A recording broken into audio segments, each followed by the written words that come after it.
So you've already started graphing this, yes? All right. Couple rules you've got to remember with exponents.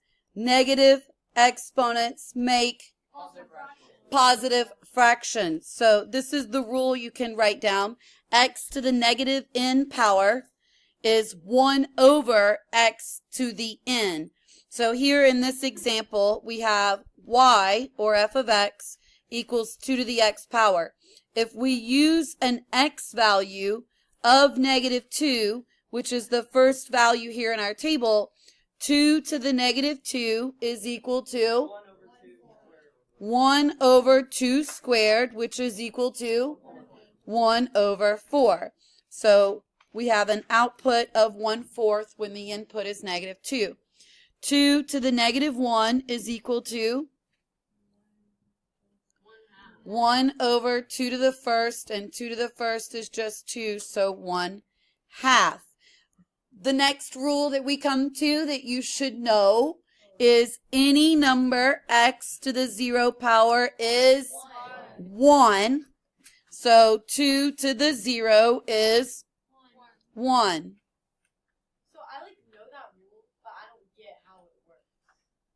Okay, so think about it this way. I'm going to give you as quick of an explanation as possible. When you are increasing your exponent, you're multiplying by 2's. So 2 to the first is 2. 2 to the second is 4. 2 to the third is 8. I'm multiplying by 2's. What's the inverse of multiplication? Division. Work backwards in the table. 8 to 4, divide by 2. 4 to 2, divide by 2. 2 to what is going to be divided by 2? 2 divided by 2 is going to get me to 2 divided by 2 is going to get me to 1. So it doesn't matter what the base is. The reverse is division. When you're increasing the exponent, it's multiplication. The reverse is division. Any number to the first power is going to be that number, and then you're going to divide to get back to 1. Then you're going to divide and get to your fractions. Negative exponents make positive fractions. That's why the negative side is fractions. It's like going in reverse, which is division. So that's as quick of an explanation I can give you without taking too much time to review that rule. So now we've got graphs. So let's graph it. On the right-hand side of the y-intercept, or the initial value, 1, we are seeing the steep exponential growth. And you should show that with a steep curve. Before you draw the left-hand side, let's talk about that for a minute. Before you draw that left-hand side, let's think about that for a minute. There is something you should not do if you understand exponential functions. There's something that your graph should not do, your curve should not do, if you understand the graph of an exponential function. What is it? Not touch the x-axis. It should not cross the x-axis. It is the horizontal asymptote. The x-axis in this asymptote. The x-axis represents a y value of 0. Remember, when you're finding an x-intercept, a point on the x-axis has a y value of 0. And negative exponents. And on this side of the graph, all these x values are? All these x values are negative numbers. Guys, on this side of the x-axis, look, on this side of the x-axis, all the x values are, I'm talking about on this side of the x-axis, right here. All the x values are negative. Negative exponents make positive fractions. So here we go. We're at 1/2.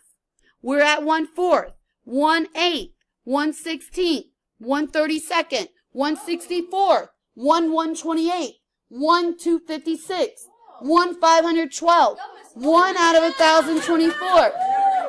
Even if I get to 1 out of 1,000,000, it's never going to be It's never even going to be 0, much less drop below the x-axis and become negative. It's never going to be 0. So when you draw your curve for this basic function right here, you do not touch the x-axis, which means we have a minimum of y greater than 0. Y for the minimum, y will always be greater than 0. Question? No, the point that's supposed to be 2 4 is on 2 5. Okay, thank you.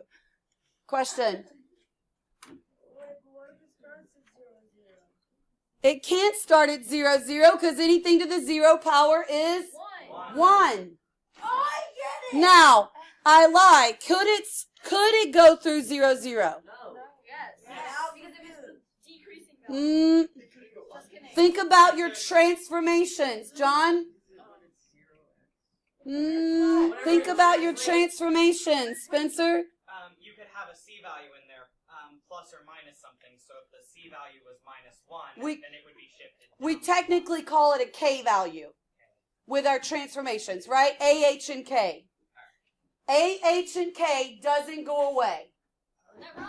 AH and K will still do the same things, which means K, if it's negative K, it'll move it down 1. All right. What is this? An interval of increase or an interval of decrease? Which means, is there an interval of decrease here? No. So what is the interval of increase? What is the interval of increase? What's the vertical? It's 0 to positive infinity. So you're telling me 1/16 to 1/8 to 1/4 to 1/2, those values aren't increasing? Negative infinity to positive infinity. Negative infinity to positive infinity. It's increasing the whole time. Will it ever decrease? You read a graph from left to right. What is it doing the whole time?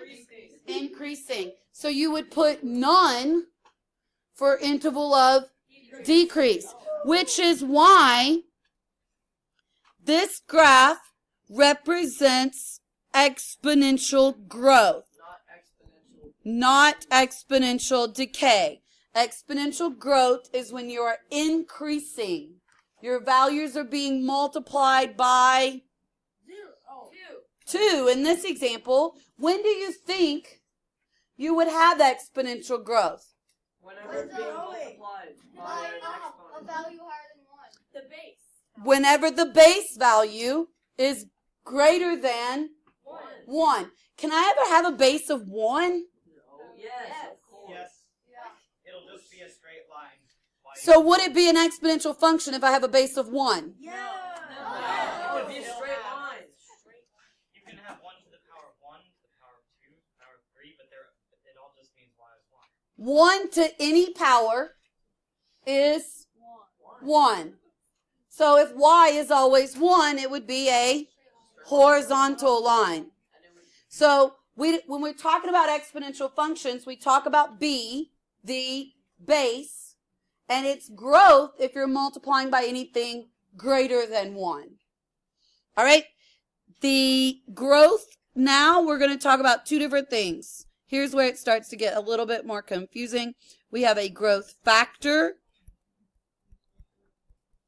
and we have a growth rate. 2 different things, a growth factor and a growth rate. The growth factor is, what are you multiplying by repeatedly? 2. So that's your B value, 2. Whatever your base is, your base represents what you're multiplying by repeatedly. The word factor means what I'm multiplying by. So the growth factor is whatever the base is. It's what you're multiplying by repeatedly. When we talk about a rate, we're talking about a percent of increase. What are the numbers? What percent increase is in these values as they go from 1 to 2 to 4 to 8? 200. 100. Just 2. 200%. It's a percent, number 1. It's not increasing by 200%. It's increasing by 100%. Because What did this increase by here? 100. It increased by 1. 1 is what percentage of 1? What did this increase by here? Double it. 2. It increased by 2. 2 is what percentage of 2? 100. It increased by 100%. So the percent of increase, also called the growth rate, is 100%. Is it always 100%? No. So let's look at another example. If I told you that I have $100 and I put it into a savings account and it has that growth factor, For a year? 103%. could you tell me what the growth factor, B, the growth factor, what am I multiplying by repeatedly, is 1.03. The rate is Plus 3%. 3%. Oh. Good job, Spencer. Because, let's go back and think about it. What? Oh, it's increasing by 3%. What did we say would never change if you had a base of 1? So it always goes back to 1. How much more than or less than? Right now we're talking about growth. So how much more than 1 is 2? 2 is 1 more than 1. Now turn that into a percentage. 1 as a percentage is 100. So if you wanted to write a little formula, if you will, if that's how you work, you could say the growth rate is found by doing B minus 1 times 100. That's if it's growth. The growth rate is found by taking whatever your B value is, taking out the 1, multiplying by 100 to turn it into a percentage. So if you wanted to write that down, that's like a little formula, if you will, for the rate. The factor should be easy because the factor is your base. The factor is what you're multiplying by repeatedly. The equation tells you that. The growth rate over here, if I use my formula, 1 minus 1.03 is 0.03. Sorry, I should have done it the other direction. 1.03 minus 1 times 100, which just means move the decimal twice to the right, is 3%. Let's look at the initial value. What is the initial value of this exponential function? If you have y equals a times b to the x, and we already know 2 is the growth factor, 2 to the x power, what is our initial value? What did we start with? We started with 1. So the initial value is this a value, and if there's not a number there, it is the invisible 1, your ninja 1. Question, Delaney. I don't know how you got the 1. Because anything times 1. I started with 1 right here. Then I started multiplying by 2. The a times b to the x. 1 times 2 to the x. This is my initial value. Okay. All right, let's look at the other side. Here's where you need to remember this rule. A over b to the negative power, I'm just going to use n to represent my power, is equal to b over a to the positive n power. So I can explain why. Would anybody like for me to? Yes. Yes. Okay. So here you go. 2/3 is a fraction. If I'm going to raise that to the negative third power, Fraction over fraction. that's going to give me a fraction divided by a fraction. 2 to the negative third divided by 3 to the negative third. 1 over 2 to the third divided by 1 over 3 to the third. How do I divide a fraction by a fraction? Multiply by the First reciprocal. simplify. Keep Change flow. change to multiplication.